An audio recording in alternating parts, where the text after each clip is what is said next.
Hello and welcome everybody to a very special edition of the West Side Sports Podcast. It is a beautiful, beautiful Pacific Northwest morning here in our Washington range. As always, I am your host, Dakota Esri, and joining me this morning, beautiful morning, is the one and only Jake of Raise The Trident. Jake, how are you this morning, buddy?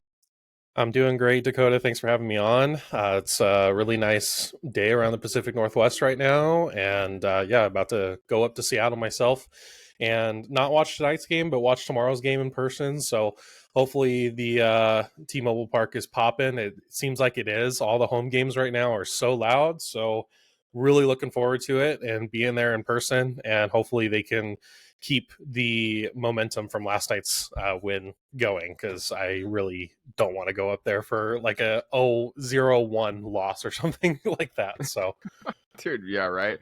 I mean, dude, I'm jealous, man, going to the game. I mean, we'll see what that. We'll talk about the lineup and stuff possibly as for the incoming lefty. But speaking game, man, last night, what a interesting roller coaster of emotions. Take me through what you saw last night. Some of your takeaways. Yeah.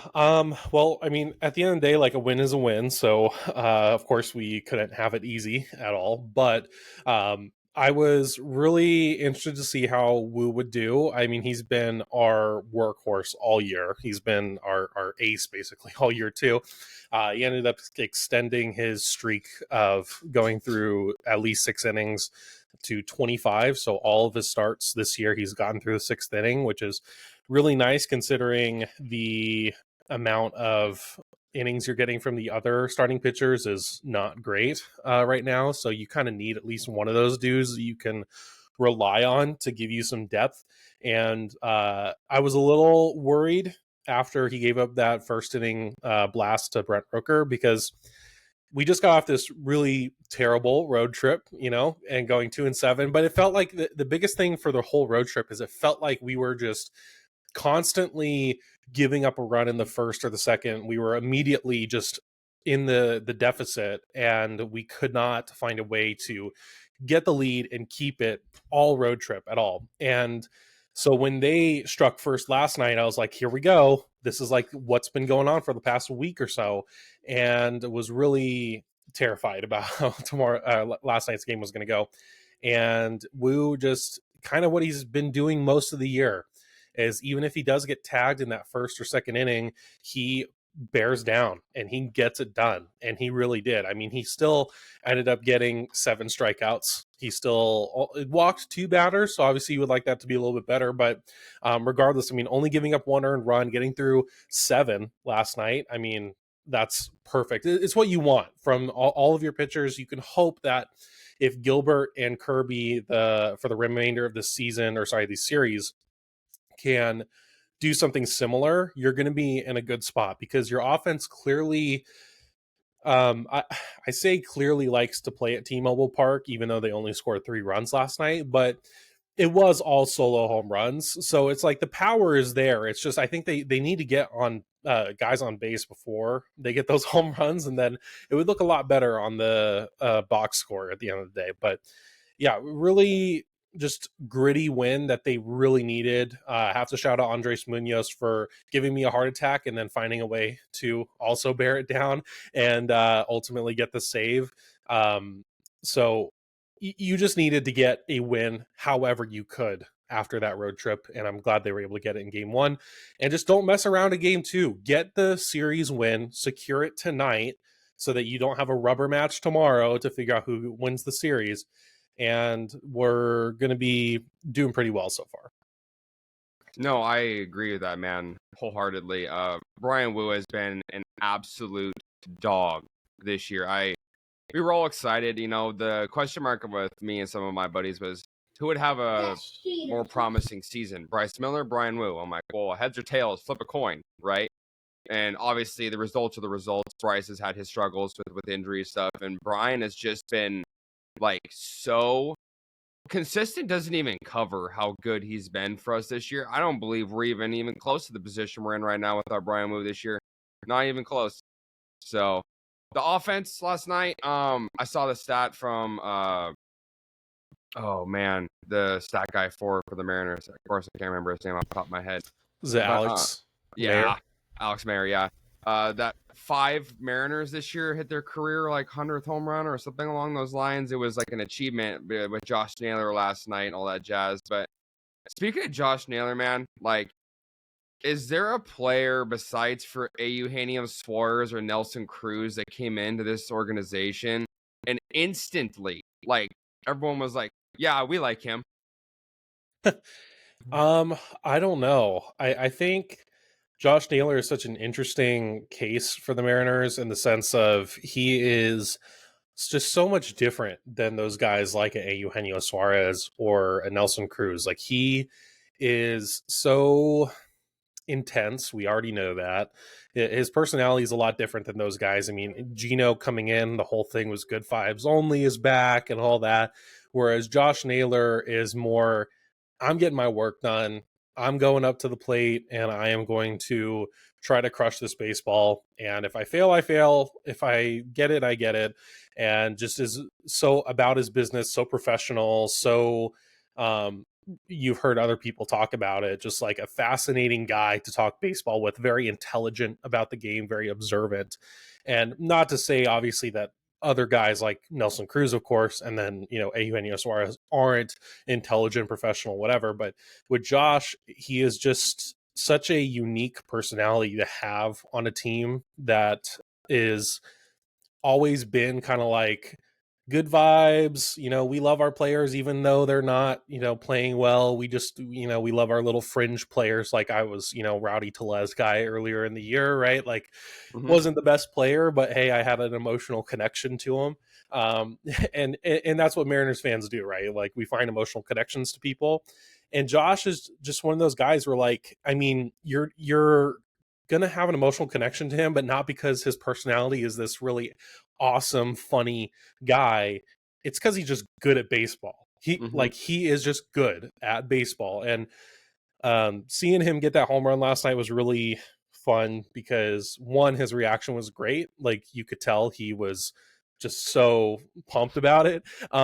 In the most pumped that Josh Naylor can be, aside from Right. a couple of those clips where he's like hitting his head with the bat and all that. But yeah, he just didn't look really great on the road trip, and I think that was a lot of it, as we saw so many lefties, and he was, especially in that Philly series, I mean, he was he looked lost. He looked like he could not even see the ball before it was past him, and it was nice to see him get a hold of one. I think he likes to play in T-Mobile Park, it appears. I mean, he has played really well at home thus far, which has been another thing that we aren't always accustomed to seeing with new guys coming in, because Seattle is such a hard ballpark to hit in. And the fact that he has played his best when at home is really cool, and really hope they can find a way to keep him for not only 2026 but onwards. I would really love to have Naylor on the team. He would be a great fit, not only leadership wise, but I mean, you need a first baseman, and after watching Luke Raley this year, now granted he's been hurt, he looks lost at the plate right now, and he has not looked very good this year. So unless Luke Raley has the most insane turnaround by the end of the season, which I doubt is going to happen, then I think Naylor has to probably be your number one goal this offseason. And I would really love to see him resign here. Yeah, I mean, for me, I heard this on Seattle Sports on 710 from Brock and Salk. They were talking about like off-season priorities, or like, or maybe it was actually Marine. Shout out Marine Lair as I'm rocking the hoodie. They were talking about like what would be an acceptable off-season if the Mariners were to reach the playoffs, win a series, and then bounce. And it was like the bare minimum is extend Brian Wu and re-sign Josh Naylor. I think that's pretty reasonable. I don't know what money, that'd be a different conversation. But Josh Naylor, to me, like, and I'm not trying to make everything like, because like, I don't know how old you're, man. Like, I'm 33. I don't have any memories of 95. Like, I was a 3-year-old toddler. There is no recollection in my brain from that part. I watched Josh Naylor, and it's like Jay Buhner was resurrected as a first baseman who hit lefty.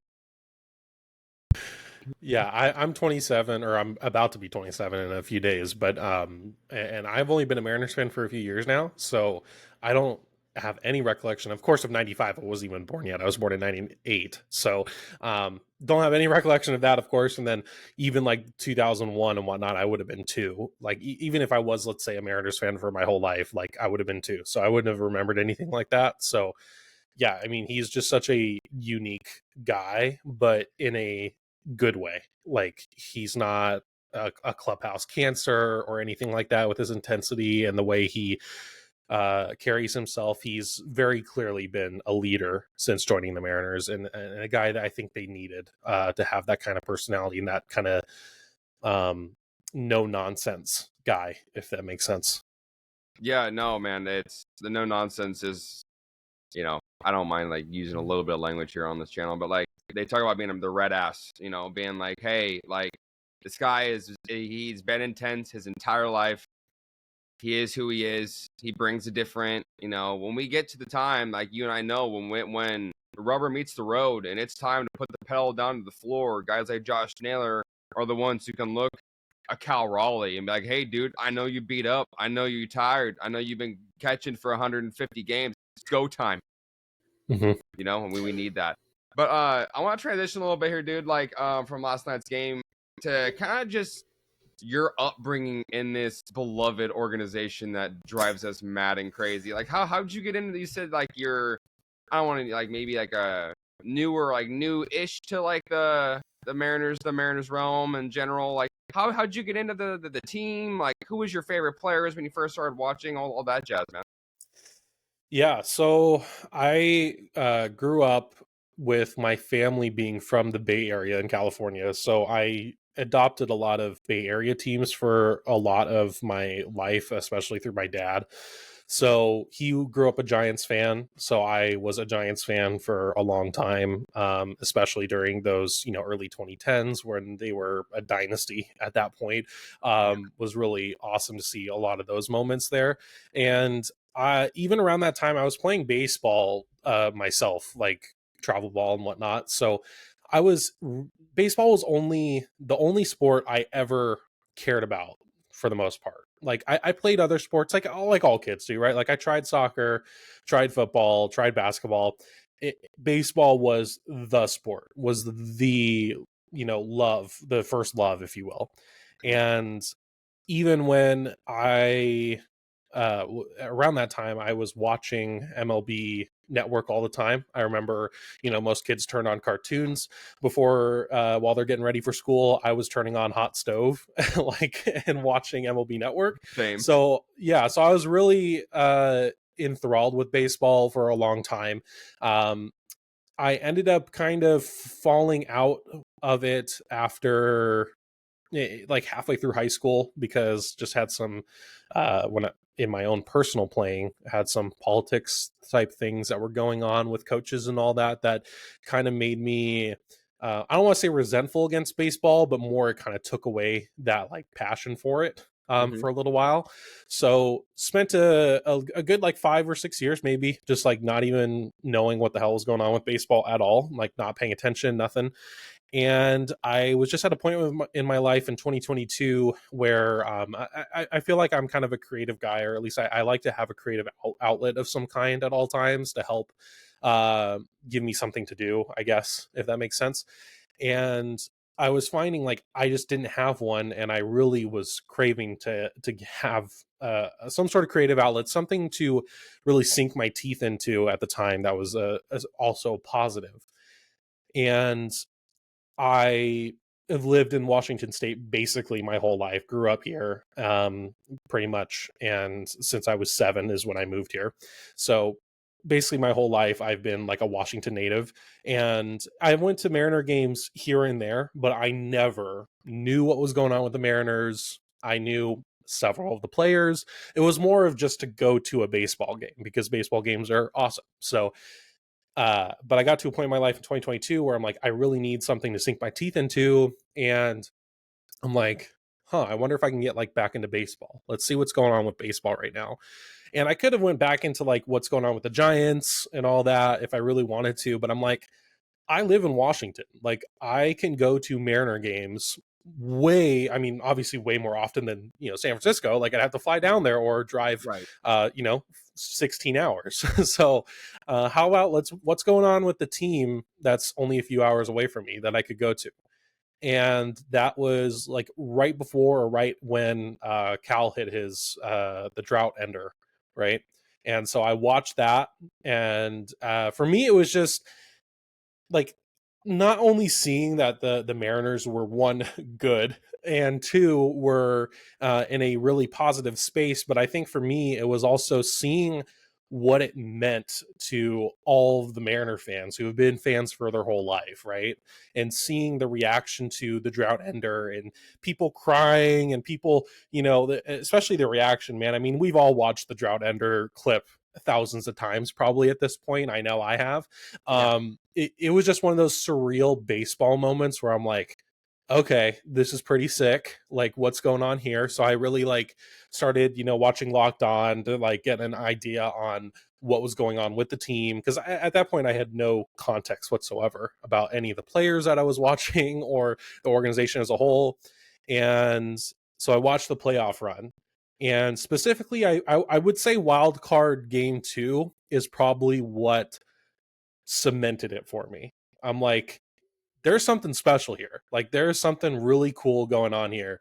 Mhm. Watching them come back from an 8-run deficit in the wild card away, like, is unheard of. And just seeing once again, like, what it meant to all the Mariners fans who were watching this run.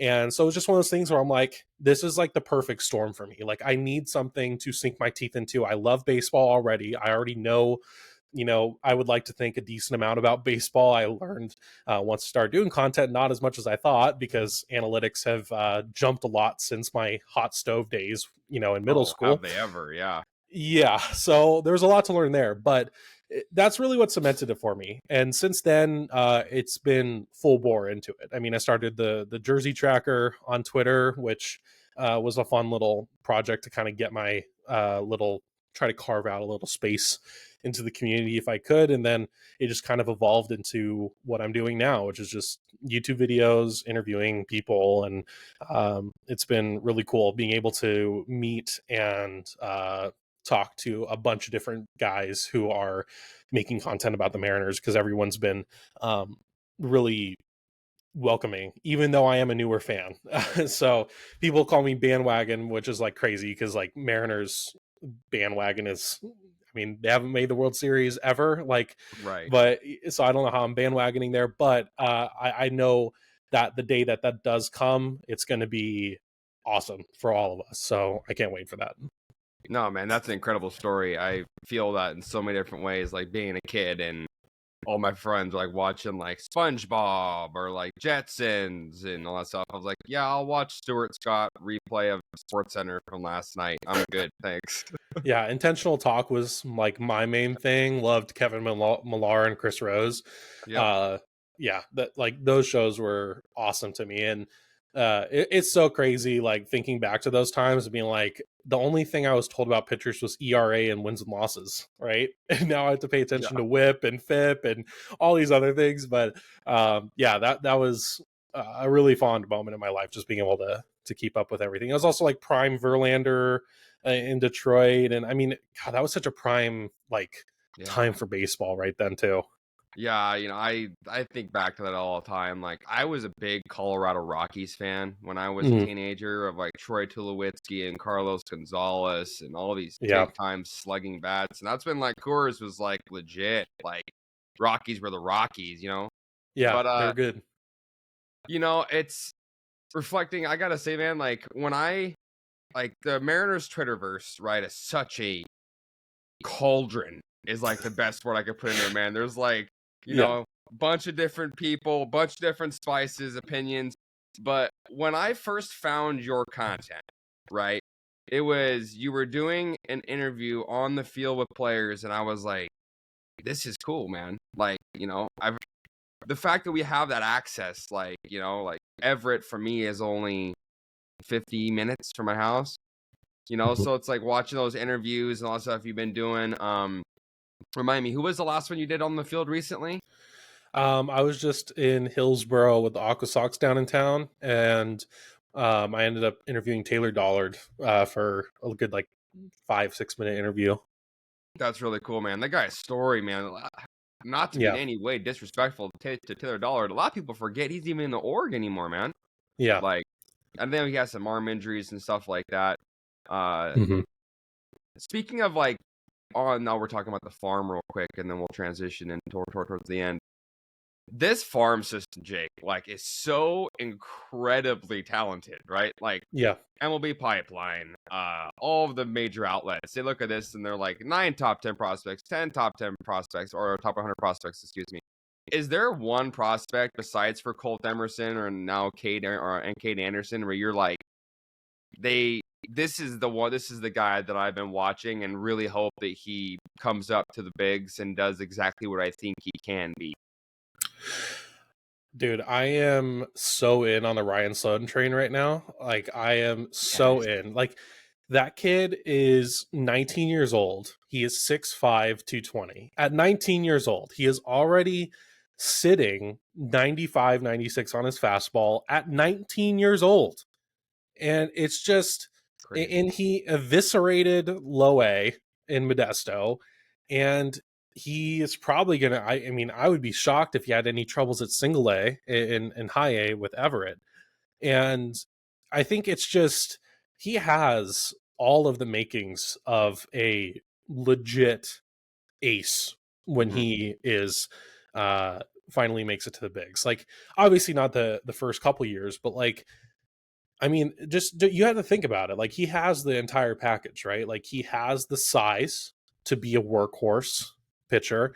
He is only 19, so he is so malleable right now that he could, on top of the 3+ pitches he already has at 19 years old, he could easily add 1 or 2 more and probably make them pretty damn good.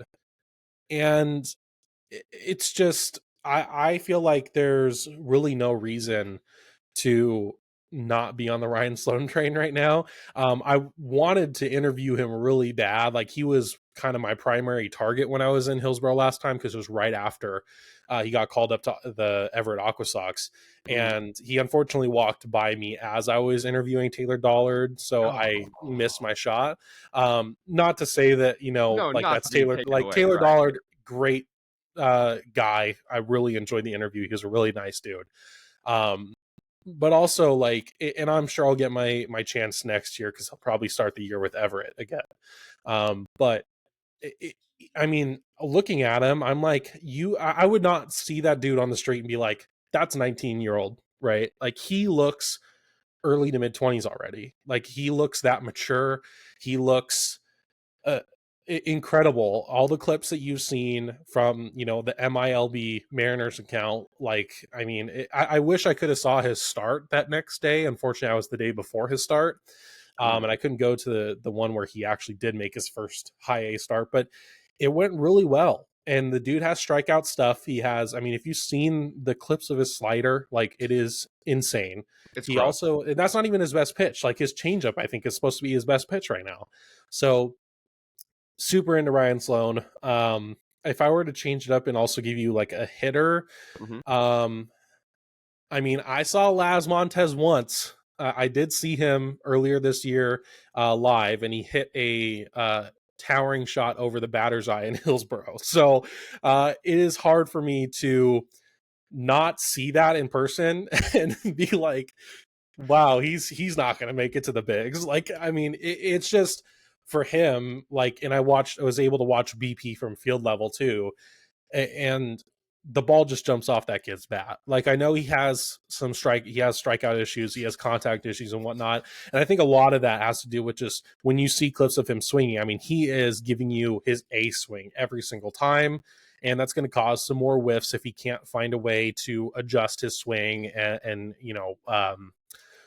find ways to get the barrel to the ball when it's not perfect for him. But it's one of those things, man, where when he does get a hold of one, it's going pretty damn far. Yeah. And it just sounds different off his bat. He's just one of those guys.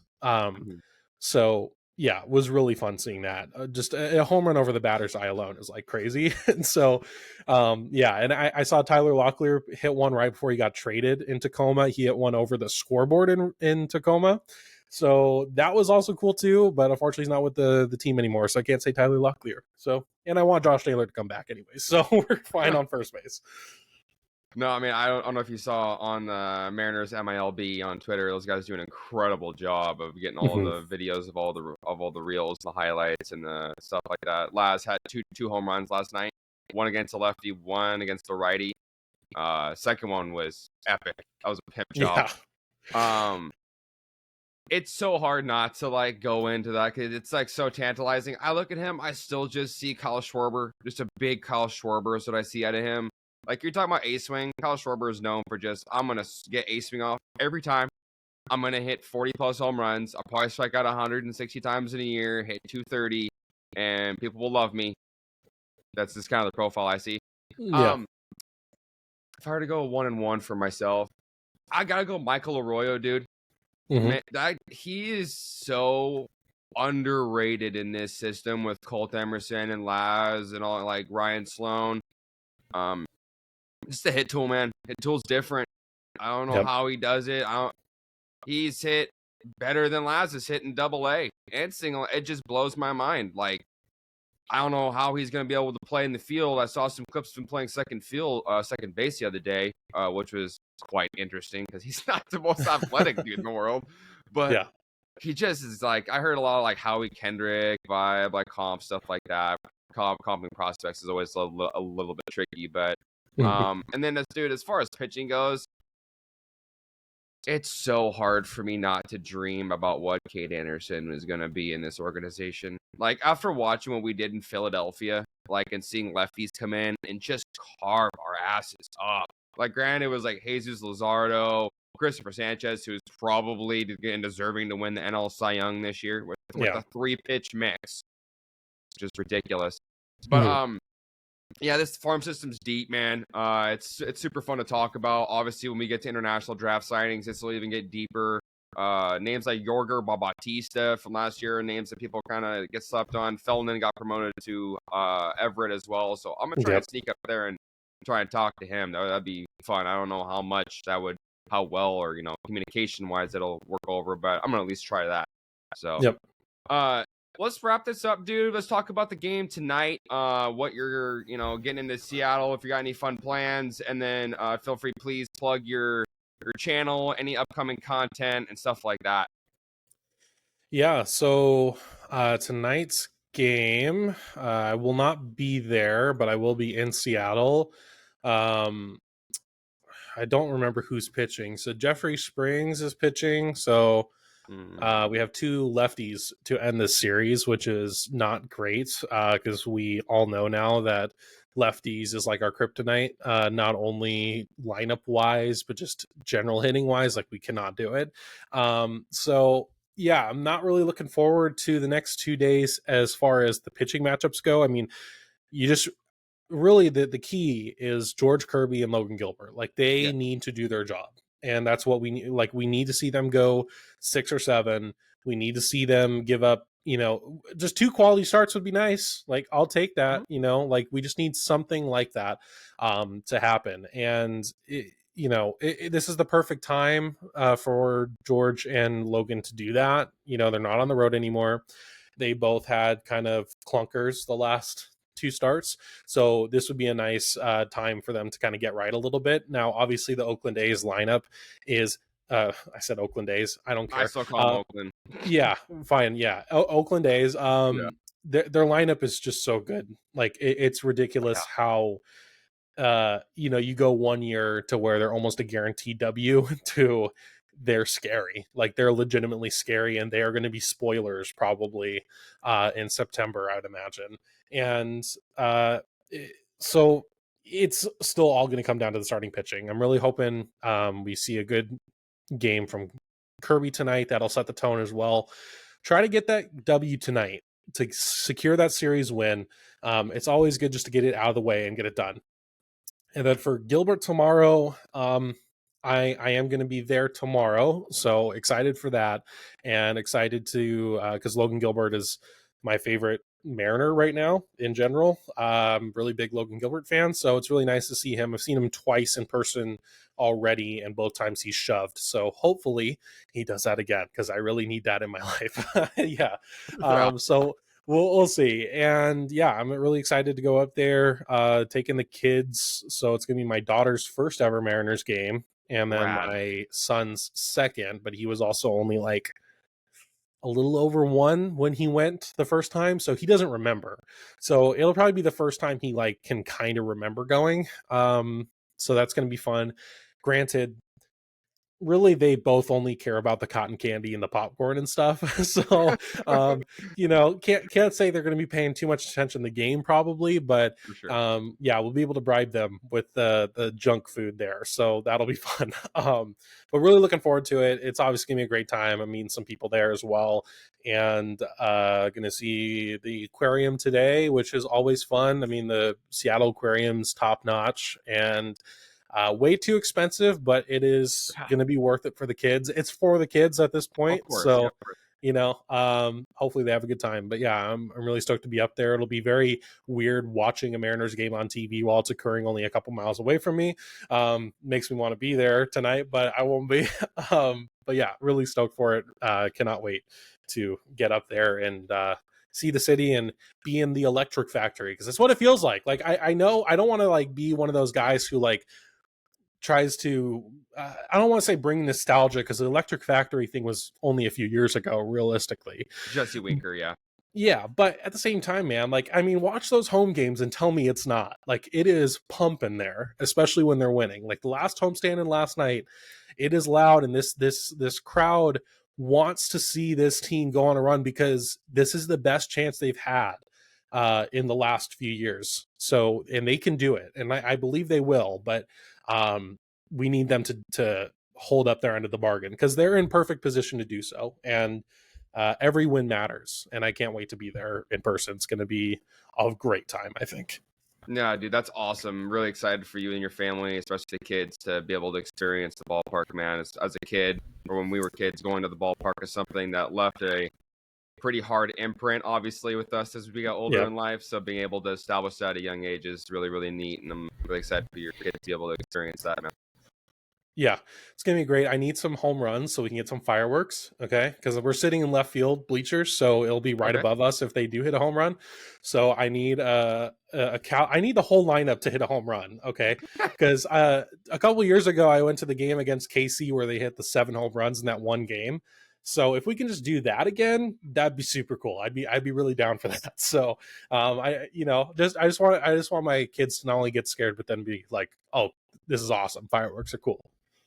Right. Just make sure you have like the battery charger and just be live the whole time in case for epic content. So Yeah, right. Of course. awesome, man. Well, hey, Jake, really appreciate you coming on, man. I know you got a busy rest of your morning, and you carved out some time for me and the channel. Really appreciate it. Everyone, please do me a huge favor. Check out Jake's channel, Jake at Raise The Trident. He does awesome work on his YouTube channel. Really enjoy it. Does some fun trivia stuff as well in the Mariners community. And it's been a blast, man. We should try and do this again. This was a really fun time. Of course. Thank you for having me, Dakota. I appreciate it. The Gary Hill interview is dropping today at noon, so really excited for that to come out. That was a great talk. You heard it first, people. A little tease. Gary Hill going to be on the Raise the Trident podcast. Awesome, Jake. Thanks, buddy. Thank you.